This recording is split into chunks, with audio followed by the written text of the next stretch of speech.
One of the things that's sort of interesting about this level, it's the first one that actually has a big shot to open the level.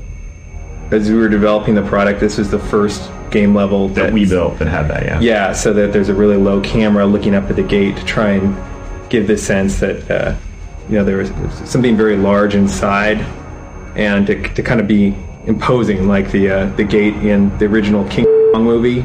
Right. When they get off the boat, there are all these natives who are sort of fearing the other side of the gate. We're trying to get that vibe across with this initial shot. Also, one of the sort of the design goals for the level was to focus on Sly's rail run move. So there are a lot of branches that you can jump on, and feeling pretty ninja-like as you can move on these surfaces that a normal person can't. So Sly, being upgraded to the point of near master thief, is able to traverse the treetops in this very cool kind of anime way. Yeah, I always thought it was really cool how he moved sort of between using his hook and his feet, and doing regular landings and sliding and running uphill.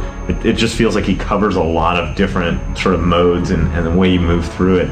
And I remember, actually, before we had the control scheme worked out, you had to use different buttons to land with your feet and grab with your hook. And it would just explode your mind to try and play this level because you're trying to run away from this giant snake and still remember to hit the circle for this and the square for that or whatever it was. But I just remember it being very sort of exhausting to play in its original control scheme. Yeah, you really had to memorize the buttons. How about the modeling on the trees? What were some of the challenges you faced? Actually, going over poly budget was the biggest challenge, I think, because they're such cool, scary shapes. We wanted to get out of that, and to get the kind of gnarled branches that we wanted. It was easy to go over poly budget. There's so many of them that just added up to be kind of a nightmare. We had to go back in and redo some of the modeling and kind of limit our use of the trees. But it turned out looking pretty good, I think.